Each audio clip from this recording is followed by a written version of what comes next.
মাত্র ১৫ দিনে ৩৯৪ জনের মৃত্যু। এবারে ঈদ যাত্রার পরিসংখ্যান এমনই। সড়ক, রেল ও নৌপথে আহত হয়েছেন ১,২৮৮ জন। সোমবার এই তথ্য দিয়েছে যাত্রী কল্যাণ সমিতি। গতবারের চেয়ে দুর্ঘটনা ও নিহতের সংখ্যা প্রায় ৯ ভাগ বেড়েছে। আরও জানাচ্ছেন ভাস্কর ভাদুরী। আনন্দ ভাগাভাগি করতে প্রতি বছরই ঈদের সময় বাড়ি ছাড়েন কোটি কোটি মানুষ। তবে যাত্রাপথে দুর্ঘটনার আতঙ্ক সবসময়ই তাড়িয়ে বেড়ায় দেশবাসীকে। এবারও তার ব্যতিক্রম হয়নি। যাত্রী কল্যাণ সমিতির হিসেবে ১৪ মার্চ থেকে ২৮ মার্চ পর্যন্ত মাত্র ১৫ দিনে যাত্রাপথে দুর্ঘটনায় প্রাণ গেছে ৩৯৪ জনের, আর আহতের সংখ্যা প্রায় ১৩০০। প্রাণহানির হিসেবে সবথেকে এগিয়ে আছে সড়কপথ।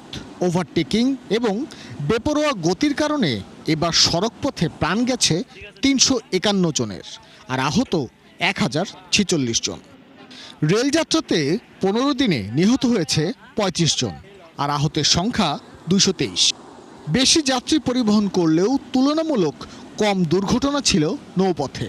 ৮টি দুর্ঘটনায় নিহত হয়েছেন ৮ জন, এখনও নিখোঁজ রয়েছেন ৩ জন। এসব তথ্যই সংবাদ সম্মেলনে তুলে ধরা হয় যাত্রী কল্যাণ সমিতির পক্ষ থেকে। যাত্রীদের পক্ষে কথা বলার কেউ না থাকার কারণেই পরিস্থিতির অবনতি বলে জানান তারা। ৩৪৬টি সড়ক দুর্ঘটনায় ৩৫১ জন নিহত, ১,০৪৬ জন আহত হয়েছে। বিগত ২০২৫ সালের ঈদুল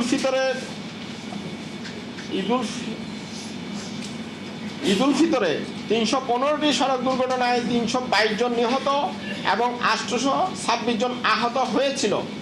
বিগত বছরের সাথে তুলনা করলে এবারের ঈদে সড়ক দুর্ঘটনা ৮.৯৫%, প্রাণহানি ৮.26%, আহত ২১.০৫% বেড়েছে। গত কয়েক বছরের মতো এবারও দুর্ঘটনার শীর্ষে মোটরসাইকেল।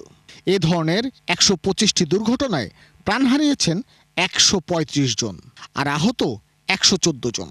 পরিসংখ্যান বিশ্লেষণে দেখা যায়, দুর্ঘটনা কবলিত যানবাহনের মাঝে মোট ২৭% মোটরসাইকেল, প্রায় ১৮% ট্রাক, ১৬% বাস এবং ১৫%-এর বেশি দুর্ঘটনা ঘটেছে ব্যাটারি চালিত অটোরিকশার কারণে।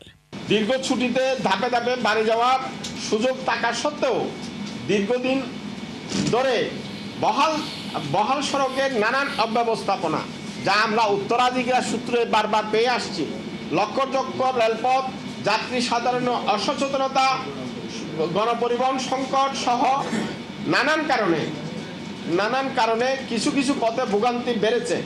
ঈদযাত্রার মাত্র ১৫ দিনে শুধুমাত্র জাতীয় অর্থোপেডিক হাসপাতালে আহত হয়ে ভর্তি হয়েছেন ২,১৭৮ জন। এমন তথ্য তুলে ধরা হয় সংবাদ সম্মেলনে। ভাস্কর ভাদুরী, ৭১, ঢাকা।